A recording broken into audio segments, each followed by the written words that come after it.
Our guests this week on ANN Satellite Television are Howard Grace and Amina Khalid. We'll be talking about one world and how we can make it one world. We're going to talk about education, and we're going to talk about religion.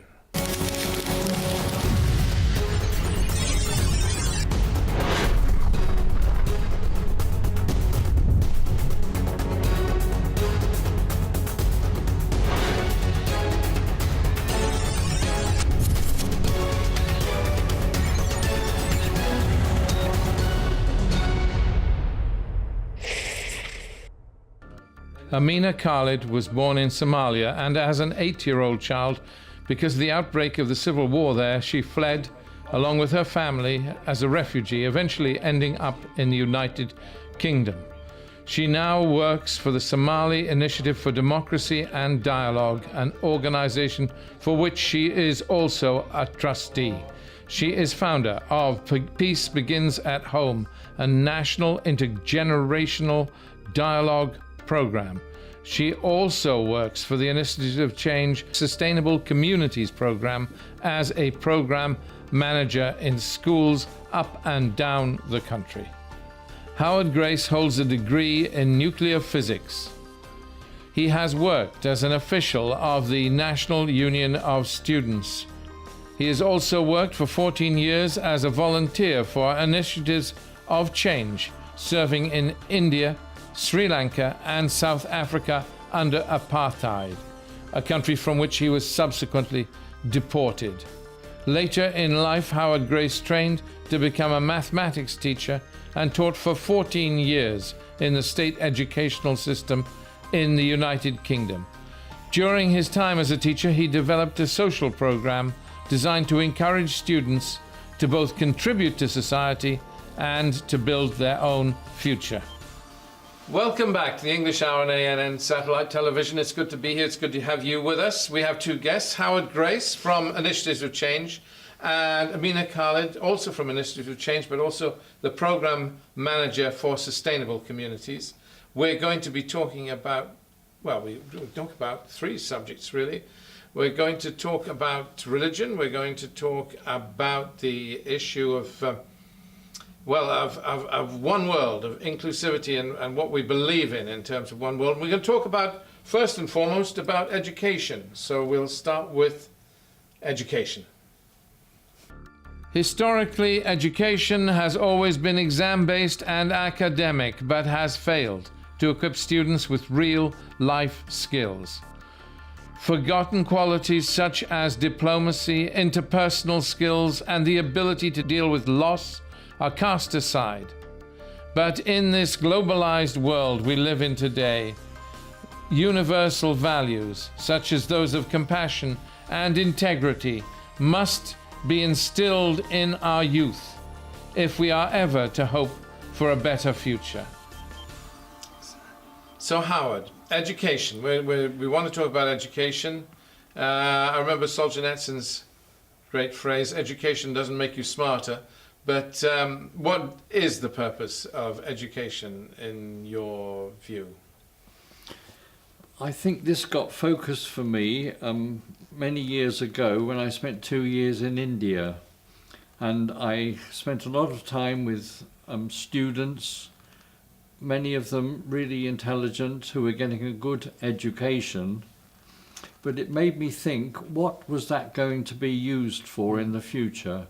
Would it be used just to make a nice life for those students themselves, or would it be used in some way to serve the community and others? And that's a question of motivation, and it goes beyond career and things like that. So that stayed with me. Yes.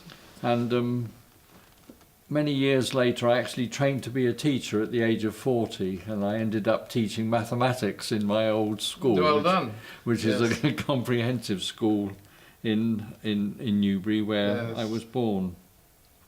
And that stayed with me there. I was teaching some very intelligent young people, some who were going to Oxford and Cambridge. But once again, was that going to be used just to make a nice life for those people, or in some way to serve the greater community? So that's what really interests me, is the motivation. Well, the motivation of the individual and then the purpose of the outcome. I mean, well, the motive for education, in other words. Yes, sorry. And Amina, is education fit for purpose here or anywhere? Education is an interesting one because I come from that part of the world where education is not taken for granted, where children are yearning to receive education. Yet in this country, education is free for all. And when I see that sometimes that is taken for granted in such a way that maybe the students themselves don't value education in the way that they should, or the teachers do not teach in the way that it should be taught. And I say that with much respect to what is delivered in the classroom, but I feel that because I come from a country where education is taught in a much more community-led, where children are prepared to tackle with what's happening in the outside world, so that it's not just about being able to read and write, but it's about being able to relate to the world. So you mean when you're referring to where in you're Yemen, in Yemen, in Yemen, yes, and in Somalia, yeah, the pupils are also individually nurtured and cared for. So and you don't think we do that here? I'm talking now in Britain. I feel that it is done, but not as much as it should be, and it's not necessarily because of the teachers' faults. It's because of the amount of stress and constraint that has been put upon teachers to through all the admin and paperwork and lesson planning that one must do prior to getting into those classrooms. So just to get back to this point before we come back to Howard, you are suggesting that education is better in Yemen and Somalia in terms of the approach to the child than it is in Britain or America? Oh, absolutely, because I've also had the privilege of working in some of the schools in India, for instance, and I've seen how it's taught in the classroom. I've seen the way the pupils and the teachers relate to each other. I see the approach and model that is used to build a real and authentic relationship. So you think India also is better than the West? Oh, absolutely, yes. To my experience, that is. The Indian children, sorry, Howard, we've got to come back on this, but we will. Indian children, I mean, I remember how much homework they do, and they never stop and all this.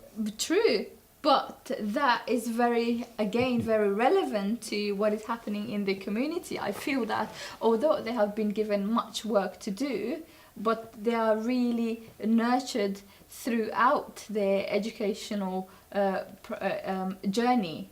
And I don't feel that in here it happens in the same way. In the same way as, for instance, when a pupil fails in their exam and they still manage to move up to the next level. So sometimes a pupil can take advantage or can take that for granted and not work as hard as they should. Whereas in other countries, like in the Middle East, in Somalia, and in other places, you know, pupils are taught to recognize the value. And I feel that the teaching model is very different. The way they relate to the outside world is very different. And the way they relate and respect and build the relationship that is needed with their teachers is also very different. Wow, this is quite stunning. I'm very interested. Howard, we have to bring you back in.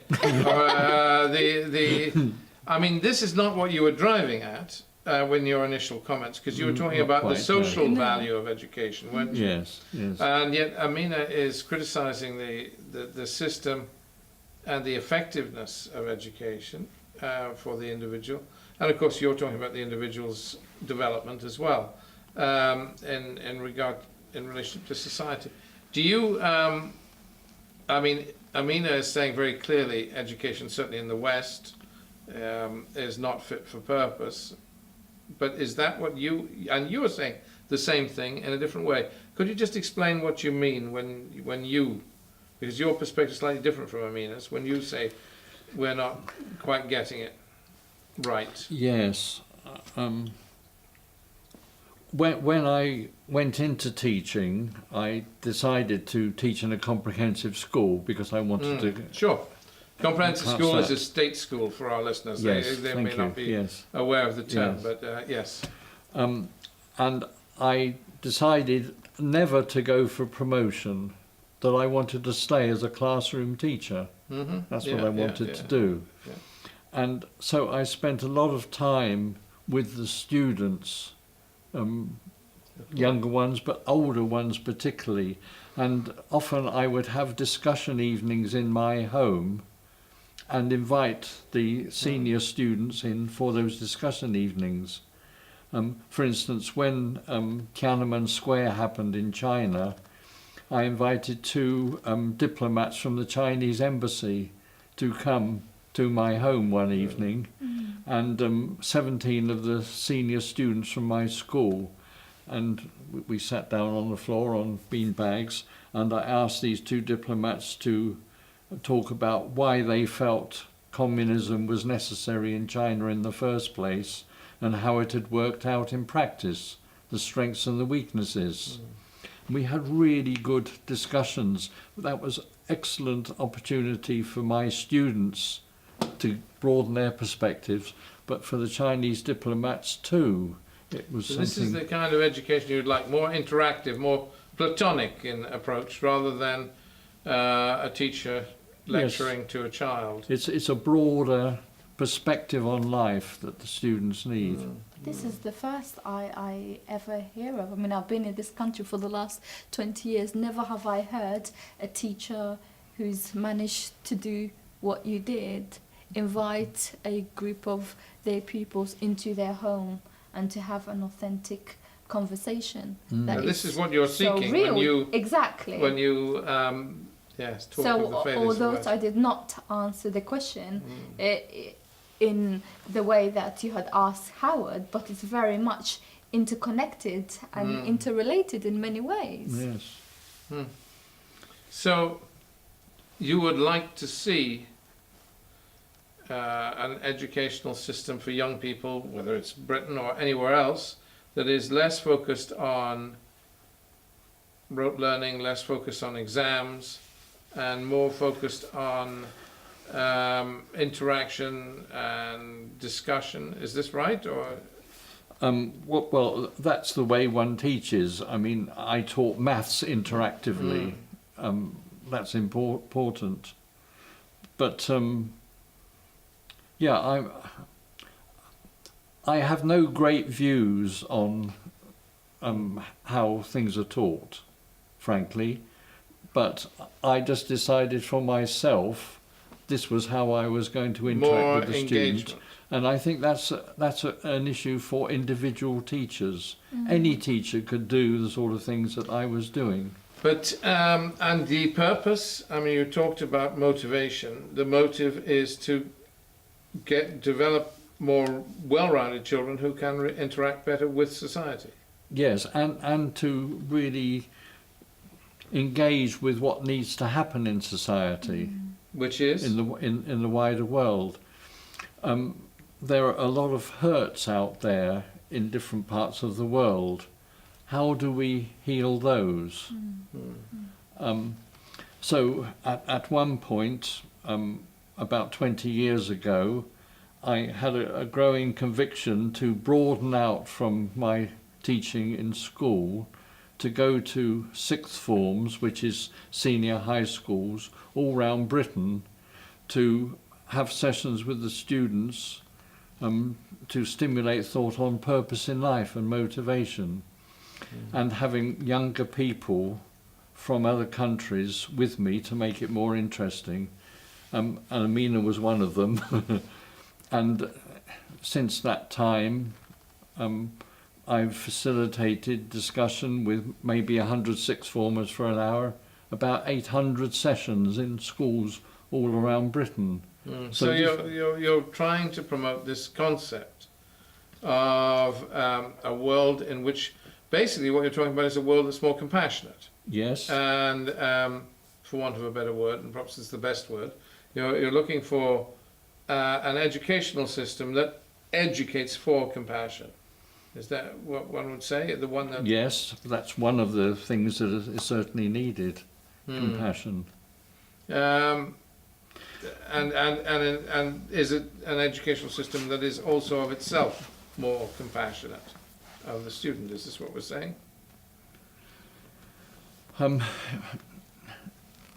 The system, I'm not an expert in that. No, but we're not asking you to be. But I mean, we're trying to define what you regard as a value.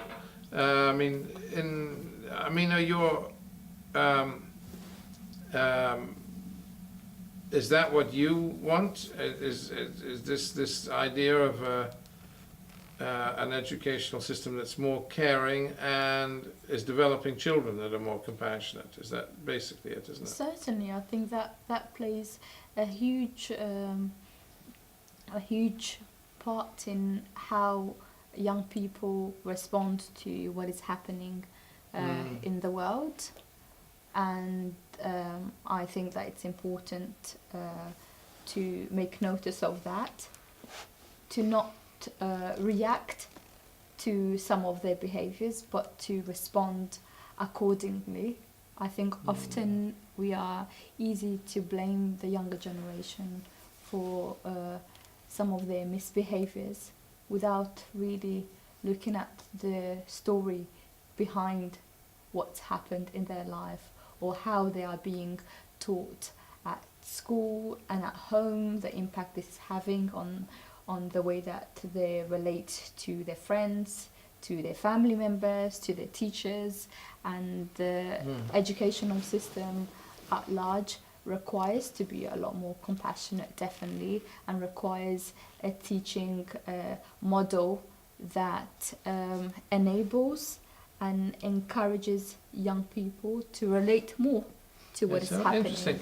I think it is interesting. World. I've often felt, we must move on to our next subject in a minute, but I've often felt that education is slightly irrelevant. The way is arguably touch typing is more important than learning a foreign language, or arguably you could argue that the knowing how the car works is more important than studying physics. But I don't say that it is, but I'm just saying what we turn out people that really are very often not equipped for dealing with the big issues of the day, and they very often don't understand our own political system.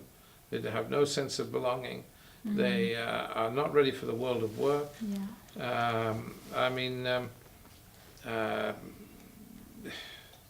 You could argue that every sixth former should be given a driving test as part of their curriculum.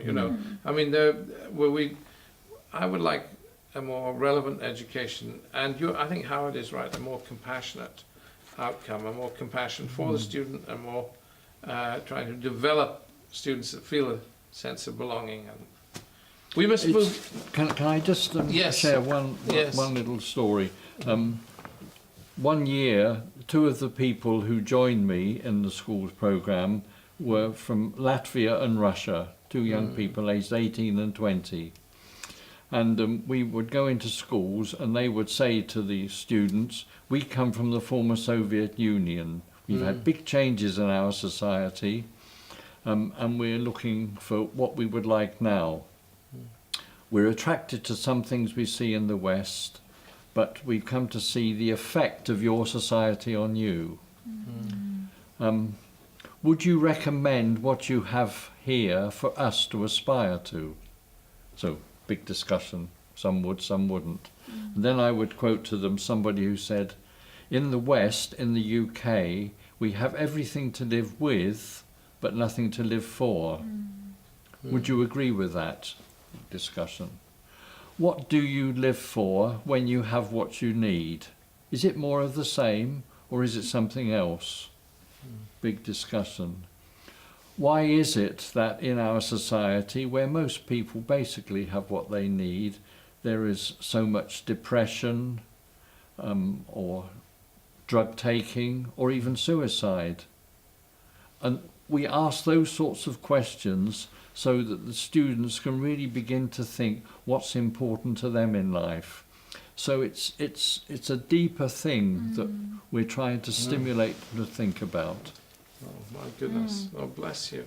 Teaching young people to live a more purposeful life. Yeah, absolutely. How do we do that?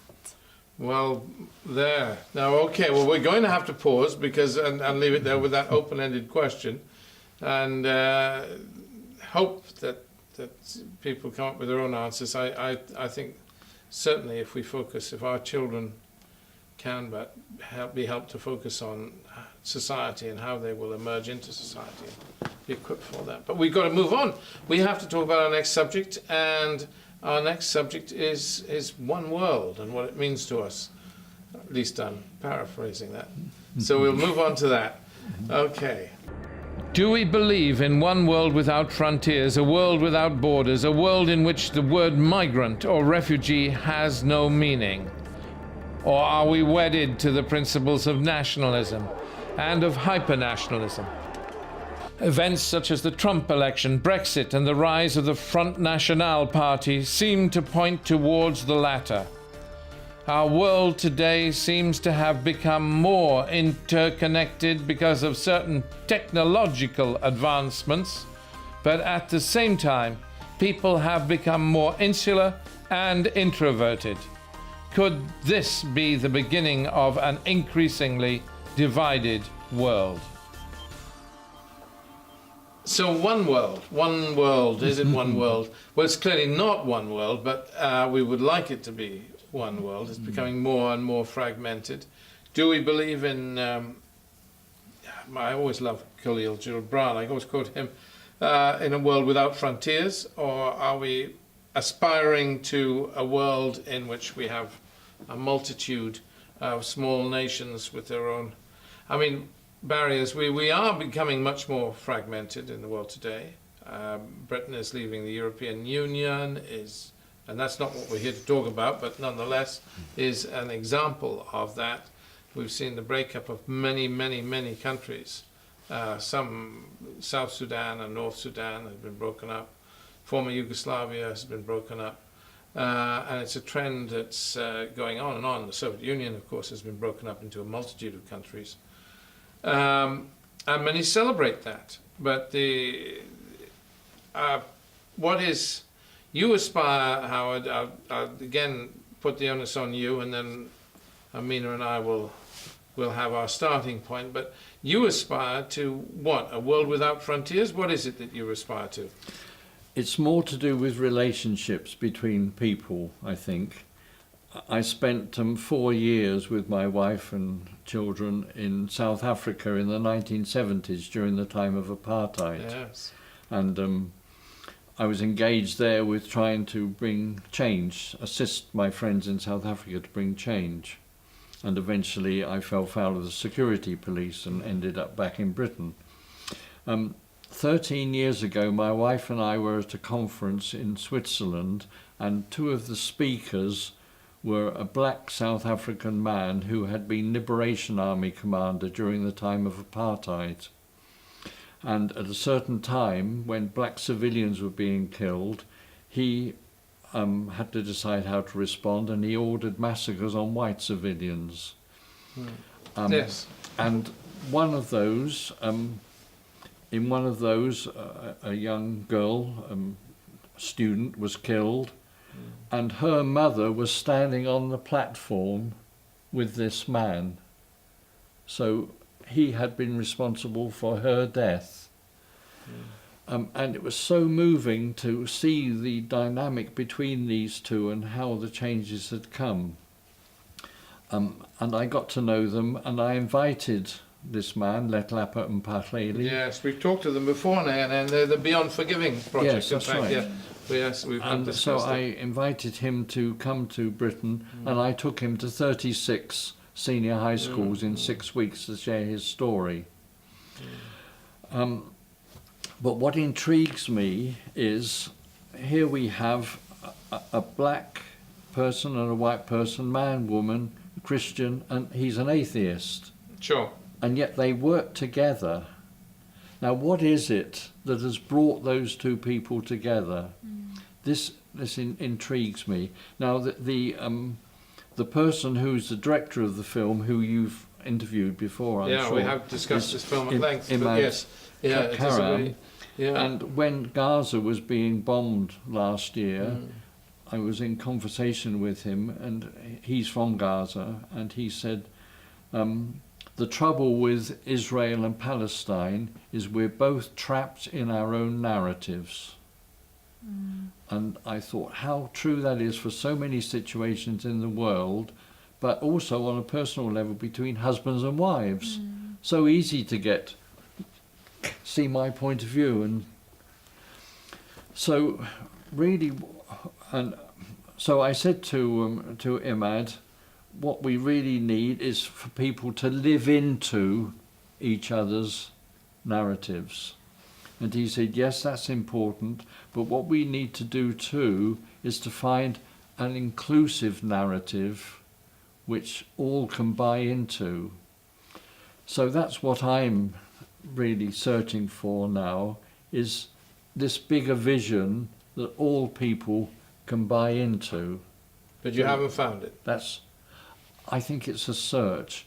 If I came up with it, then that wouldn't help. It needs to be something that everybody is engaged in their own place. How do you, Amina? I mean, do you understand what Howard's saying there? Yeah. And that resonates for you? Totally. At a time when the world is in a moral meltdown in many ways, to find this sense of one world, our common humanity, becomes so much more difficult. But before we can even reach to a point of creating a one world, we need to have a real sense of community. And for me, in my time with Initiative of Change, and being the main person responsible for running the program for sustainable communities, that had really enabled me to live into the communities of others, where communities is now becoming more community, so more of a bigger family, rather than little pots of families here, there and everywhere. And one of the things I have been incredibly encouraged is when I see one community group organizing an event and opening that up to a wider community and say, here's my community, come and be part of that. And for me, it speaks volume, because my faith talks a lot about that, whether it's within the Quran or in the Hadith. And there's a verse where it says, I've made you man and woman, divided you into nations and tribes to identify yourself with one another. And that's what it is. So allowing somebody into your community and entering into theirs by creating this bigger community and a vision where one world and our common humanity becomes the center in responding to the problems of the world, for me, it's so crucial now more than ever before. I see this, and so whilst you asked Howard the question of how do we do that, how do we achieve this, I just want to give you an example of one way that, for instance, I have tried to do this. Back in 2009, I had created a project called Intergenerational Dialogue, Peace Begins at Home, with my Somali colleagues, as well as my colleagues from Initiatives of Change. And that was to respond to the generational gap. First, to start with the Somali community, who've been so fragmented and completely divided because of the tribal division, as well as the generational gap, because you've got the younger generation growing up in the West and in the diaspora and not being able to relate to their own culture and religion and their own community, whereas you've got parents who have in many ways physically very much present here but mentally still back home, some of whom still have their suitcase by their bedside in the hope that tomorrow, when everything becomes okay, they will be able to return home. And that has created a big clash, because parents are also seeing a lot of changes within their children. Those born in here cannot even identify with much of what they're saying. So then the question of identity, of who am I, who do I relate to, you know, who do I belong to, becomes a big question and a difficult one to answer to. It's also very disturbing. I mean, very disturbing. I find it very disturbing. I have found it very disturbing because I came to an Institute of Change weekend. I mean, this is, by the way, our listeners, we've mentioned this before, but just in case they get confused, this is the group that's known as Moral Rearmament in the Middle East. So it doesn't go by that name in the Middle East. But nonetheless, I came to a weekend and with a number of people, but one or two people I knew quite well, who were talking about these issues, and then came out with the comments like, I would not regard myself as British. And these were people that lived, or in one instance, a person that had lived most of her life in Britain, or certainly most of her adult life. I found that saddening, bordering on offensive. What's the point? What's the point of holding out a helping hand to refugees if they refuse to acknowledge being British? What's the point of trying to build an inclusive society if they won't join it? Why do we need them? You know, it's what are they to us if they won't join and be part of our society? They come here and depend on us as a home, place of refuge, and then say, I am not going to call myself British. But we should throw them out. What is the point of accepting refugees who will remain, you know, loyal to places elsewhere and who cannot bring themselves to call themselves British? So condescending and cruel and unkind when you offer us help and a refuge to people. They might say, I'm Somali British, that's as far as I will go. I mean, that's cruel, I think. Why respond in this way and not be part of an inclusive society? And it's as bad as racism in reverse. It's that kind of reverse condescension. It's a reverse snobbery. And we're getting it from not just one, but many of the people that come here. So why do we need them if that's going to be the attitude?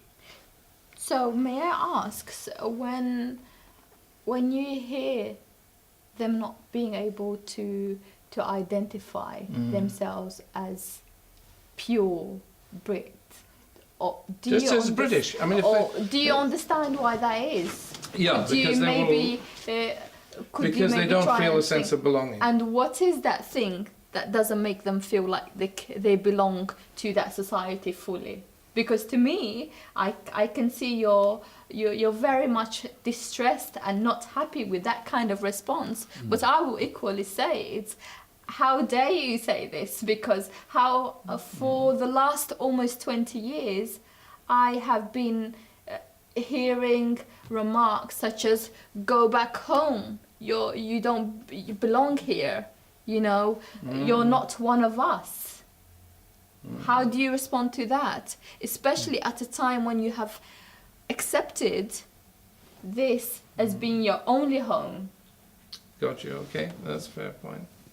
It's And I, as a young Somali Muslim woman, struggle on a daily basis with those individuals who feel like they've got the right to say that to me. And it makes it much more harder for me to claim and to be confident and to feel courageous and say, this is my home. I belong to this community. I am just like one of you. It's hard to say that when people are not opening their hearts to you. It's one thing opening your door to someone, but opening your heart is a much more bigger challenge.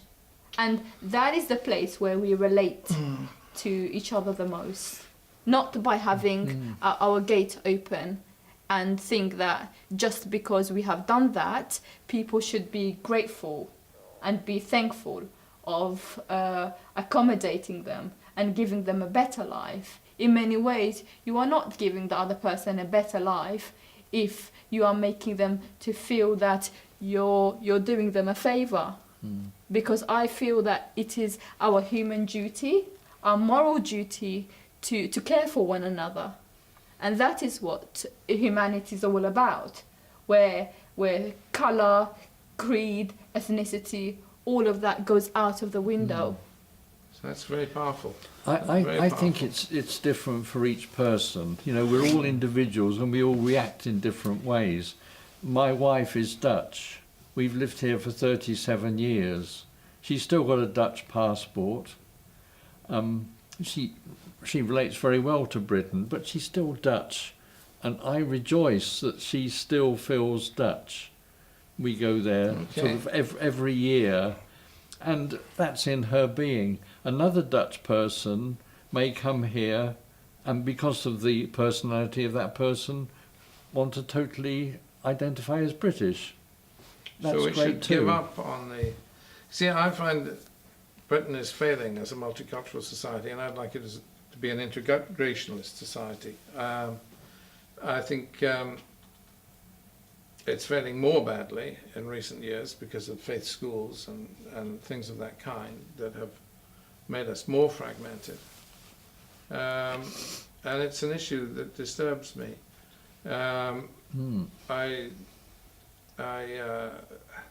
I want everybody to be part of our society, but maybe you're right, Amina. Maybe I should be accepting of people and just welcoming and view people of, you want to come here and be Iranian or be Somali or be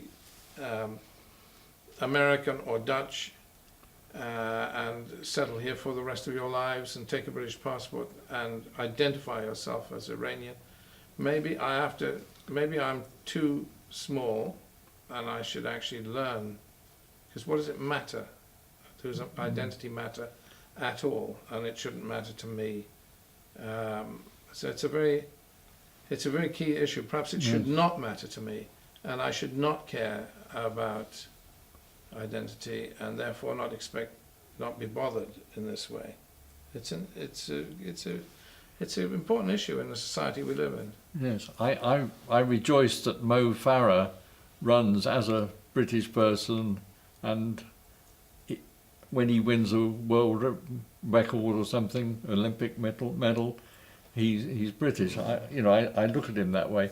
But if he were in his spirit more Somali, I would accept that this man feels that way as an individual. Interesting. You know, we're all different. But you can feel all of that as well. So you can, yes, you can absolutely. And I think that's the real beauty of diversity, and that's the real beauty of being able to say, right, I'm British, I'm Arabic, I'm Yemeni, I'm Somali, I'm a woman, and actually being able to celebrate each other's difference and completely embrace that. Okay. How boring would life be if we were all On the that same? very powerful note from Amina, who's bringing us back to grounding us yet again. This is very good. We need you, Amina. Well, we certainly all need you. I certainly need your clarity. We'll move on to our third subject, and it might be equally divisive. It's going to be religion. So we'll pause a moment and let have a little break, and then come back to our religion. With news headlines covering fanaticism, fundamentalism, superstition, and ignorance, religion is getting a bad press these days. And much of the conflict in the world, from the Middle East to Nigeria to Myanmar, is blamed on religion. But how are things from a different perspective? Communism under Joseph Stalin, Pol Pot, or Mao Zedong banned religion but also massacred millions. And science brought incredible and amazing advances, as well as bringing pollution and the atomic bomb. Can religion be a force for good? Can religion itself be utilized as a tool to promote conflict resolution and rapprochement?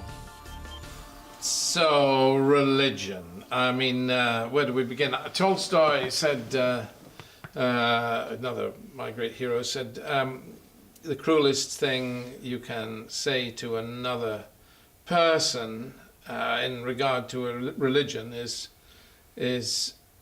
you are wrong and I am right. And we do that all the time, don't we?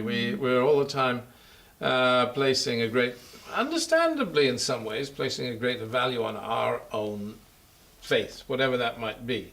Even if we're a non-believer, we will value our non-belief. If we're an agnostic, we'll value agnosticism.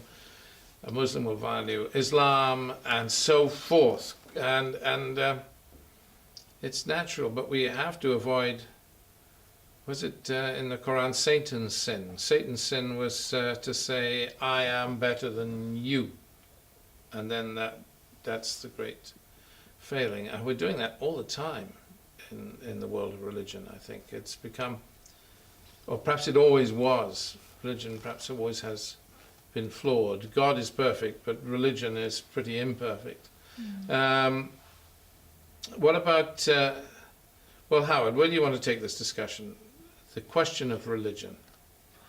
I've been through many phases in my life, many understandings. I think where I've got to now is the realization that what we're talking about is far beyond our comprehension. And I heard on the radio somebody say once, we talk about God as though we know what we're talking about. Of course we do, yes.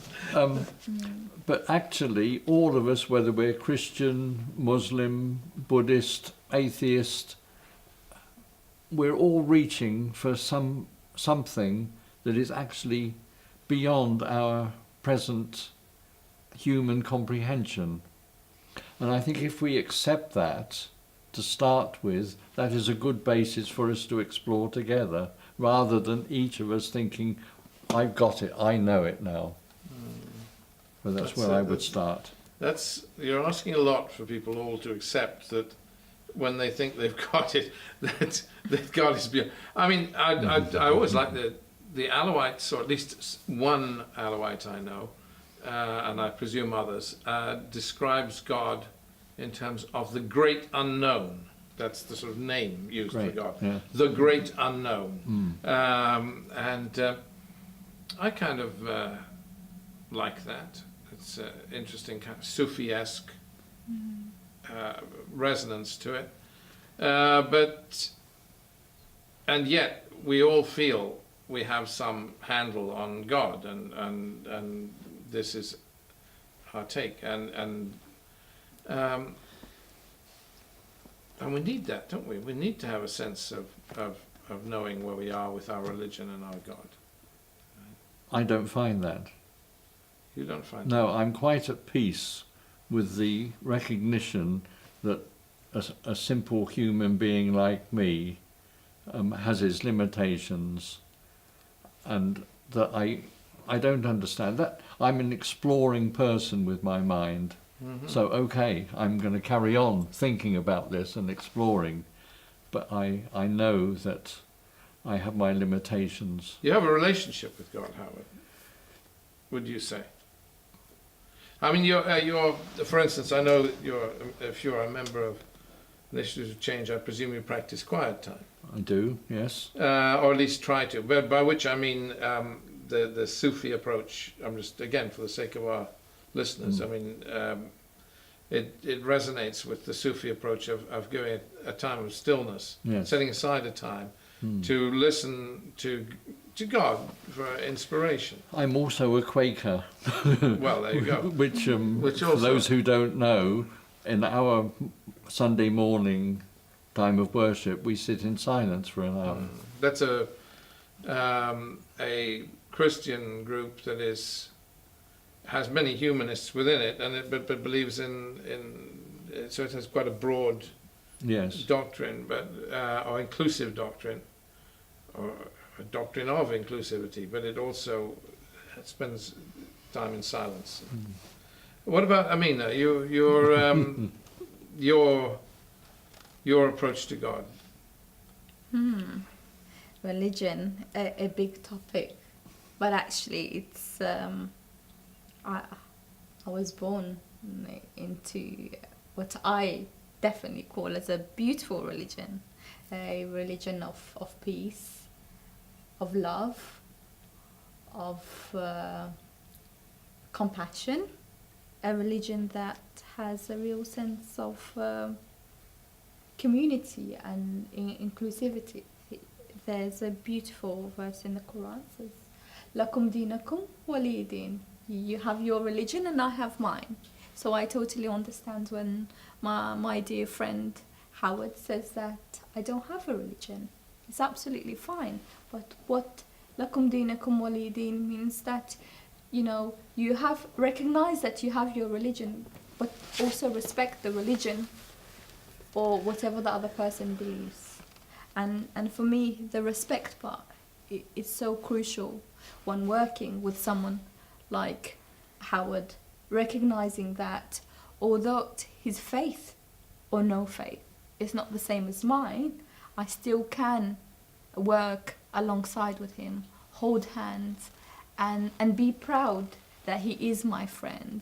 Be proud and say that we are working together towards a common value. For me, that is my religion. My religion is not this. My religion is not the hijab. My religion is not the jilbab. My religion is not a religion of war and conflict and extremism. Few days ago, as we all know what happened a couple of weeks ago in London, the terror attack. Yes. So I went to Westminster in the square to pay my respect during my lunch break, and I've seen the hundreds of flowers that was laid out. Next to me was a white British woman with her daughter. From what I gathered, she was roughly about 5-6 years old. And so the daughter asked her mum, "Mummy, why is there so many flowers in here?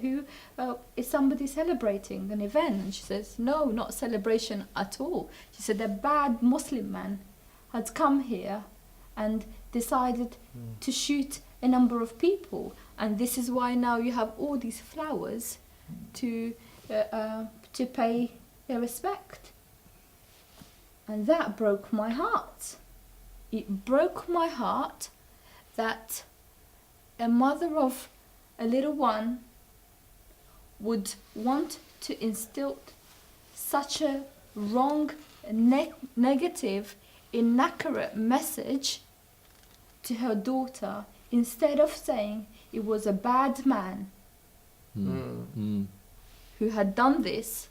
Why did it have to be the Muslim man? Because if the argument was on the other side, nobody would have said it was a bad Christian man or it was a bad Jewish man.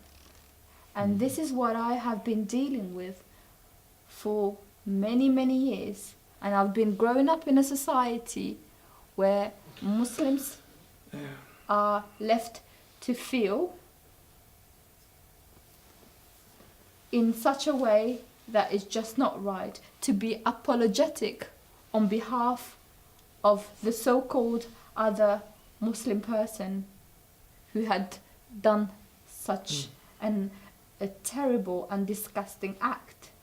But yet, having said that, this has never taken me away from the things that I am meant to do. Because I am not responsible for the action of others.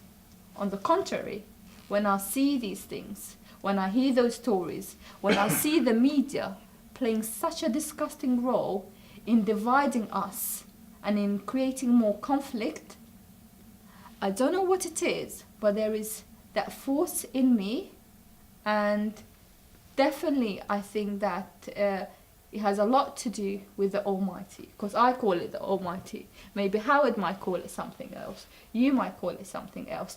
That tells me, Amina, this is even more of a reason for you not to react to what is happening, but to respond. It's very powerful. Some years ago, there was the London Underground bombings, I remember 7/7. well, yes. And I was very concerned then about the polarization between Muslims and others in society. And I met up with a young Nigerian Muslim man who was a student in London. He was equally concerned about the sort of things that Amina's just been expressing. So we decided to go to schools together. And as part of the program which I mentioned earlier, we together went to 60 senior high schools, an old English Christian and a young Nigerian Muslim. And we showed 10 minutes of a film called The Imam and the Pastor, which is based in Nigeria, Yes. and really addresses this issue. And then we had discussion, and I think that the students that we met were as interested in the fact that Musa and myself decided to go and work together Of course. as much as with the film itself. And a bit later, Amina also joined us. So she came to some schools with us, and we went to several schools Sure. together, just the two of us. We went to 40 schools together to try and break down this them and us image. It is a failure with our society, I think. I mean, and I come back, it's in some ways part of the discussion we were having earlier. People don't have a sense of belonging. And I guess it's not exclusive to any one country. I mean, imagine in many societies, people that come from what are effectively minorities in that society will not feel a sense of belonging. And that is a failure of the society to which they belong. So if Muslims in Britain, who are nearly, 4.5% of the population, or whatever the latest figure is, are Muslims, it's certainly the second largest religious group after Christians in Britain today. If they don't feel a sense of belonging, that is a failure of the of our society here, and it's a major failure actually, and how one moves ahead. Broadening this out to what is a spiritual experience, the South African man that I mentioned who ordered these massacres, Yes, indeed. who one day he said to me, this isn't in the film, but he said that when the jinn, the white woman, forgave him, it touched something deep inside and restored his humanity. He's an atheist, but he recognizes that as a spiritual experience. And I'm sure everybody can understand that if you've done something like he did and then get forgiven, then there's a spiritual process that goes on in your heart. So it's when I went to one school, and showed a film about these two South Africans. A boy came up to me at the end and said, "Thank you so much for this session. It meant a lot to me because my parents are going through a separation at the moment." That was nothing to do with black and white South Africa, but it was about something that touched a person's heart and they could identify with. We all need, forgiveness is one of the most powerful things we can offer one another. And there is perhaps too little of it, even in ourselves, too little of it. We're less than, we're too ready to harbour grudges, and I do it all the time. I don't know, I just, to grump and not let go of them. And we cling on to our grudges and our grumps as if they were props, and they're in fact disabling us, aren't they, really? Forgiveness is not for the other person, actually, when you forgive. To my understanding, forgiveness is for myself, because I know that when I get to that place of forgiving the other person, I am liberating myself. One often needs to give up the justifiable right to revenge and hate in order to forgive and to move on. How we do that it is a bigger question to answer. It's a very difficult one because it's a process. It doesn't happen overnight. With words, it's very easy to say, "I forgive you," but in the heart, it really does require processing. It requires acceptance. It requires understanding your own feelings towards what has happened against the reality of what has happened. May that be what the other person has done to you, or what you may have done to the other person to contribute to it. But once you get to that stage, it's an amazing feeling. Being in position of power and in control of your feeling, to be able to liberate your mind and your heart, and to give yourself the freedom of being able to love again. Amina, that's absolutely powerful, isn't it? Really, I mean, stunning. Can I say that Amina and I are very good friends, but at one point the programme we were on was about raising a generation of trust builders. So here we were, raising a generation of trust builders, and then we had an almighty row, and for a couple of months we didn't talk to each other. It really was as bad as that. Raising a generation of trust builders. And then we bumped into each other and we decided that we would sit down together, and without interruption I would share how I had experienced that bust up, and then Amina would share how she experienced that bust up. And then we talked about it. But we found that there was no mediator or anything, but we found that a very helpful process to be absolutely honest without any interruption. And that set us back on a new and deeper relationship. And I think that's something that anybody can do, with any difference that we have with husband and wife or whoever. What a real challenge to be confronted with the reality of life, because this is real. It could happen to anyone. Yeah. It happens within families, within communities, within best friends, within husbands and wives.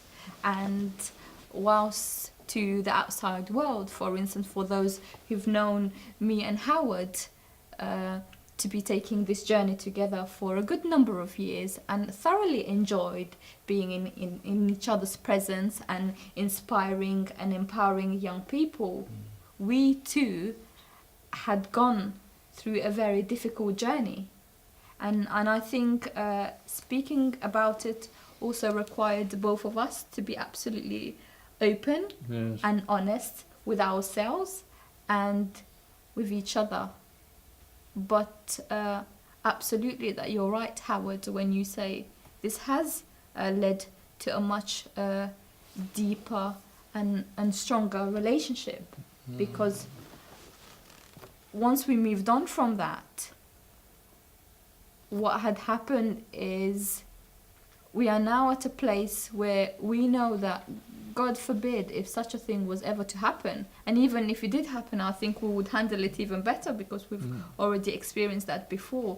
But where having these kind of conversations are now less difficult and we'll be more expecting. The thing is, we also have to recognize that whilst maybe many of our values are similar, but they're not exactly the same. And our needs aren't the same. My culture is very different from your culture. We talk about the British values, but for God's sake, the truth is a lot of British people don't know what their values are. Sure of that. So if they don't know what those values are, how can we talk about a common value, which is the much bigger picture? Yes. Oh, bless you. Our bus stop, actually, underlying it was difference in culture. And we're talking about religion as well. Well, that's all linked in with it. Well, So- something. So that was helpful to be able to have that sort of conversation in the context of this bigger thing we're talking about. Yeah. Well, bless you both. Well, thank you so much, and I hope we'll all have. I've certainly gained something from this conversation because I'm going back thinking about how I should change my attitudes. But so that's very helpful, and thank you. And I hope it's been thought-provoking for our listeners. So bless you both. Thank you very much for being with Well, us thank today. you very much for inviting us. Thank Thank you you. for having Thank you. us. Pleasure.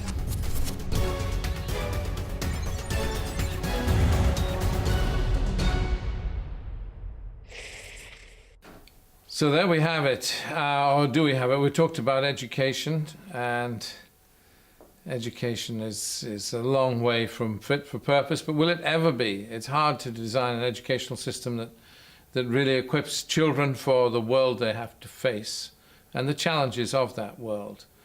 I used to be a farmer, and at one stage in my life, and I've always been astonished by the lack of understanding of the natural world by people who may have studied basic biology, but don't really, they may know what an amoeba is, but they certainly have no idea about cattle and sheep and the estrus cycle and how the world goes on. I mean, it is extraordinary to me that education is so cut off from reality. That said, we do need to educate our children for a more compassionate society, more compassionate world. We do need to try and engage people give them a sense of belonging in this world we belong to. And that does apply to nations like Syria or Iraq or Egypt or Libya as much as it applies to Britain or Europe. We all fail in this, the worldwide, everywhere. We don't include our minorities properly. They do not get a sense of belonging, and we are smaller people because of that. As regards the other issues, I mean, one world. When are we going to have one world? We're breaking our little world apart as we get more and more fragmented and put up more and more barriers to one another. But I hope we'll move towards one world again before too long. And as regards religion, religion has so much to answer for, so much bloodshed in the name of religion. And yet there is a God, and that God is compassionate. So the fault is with us, not with God. We are the ones that are failing God and repeatedly doing so, and largely because we keep committing Satan's crime. You know it from the Quran, the crime that we all commit when we say, I am better than him. That's it. That is the worst crime any of us can commit. And we do it too often, and perhaps we should try and do a little better. Thank you so much for being with us on ANN Satellite Television and being our guests today.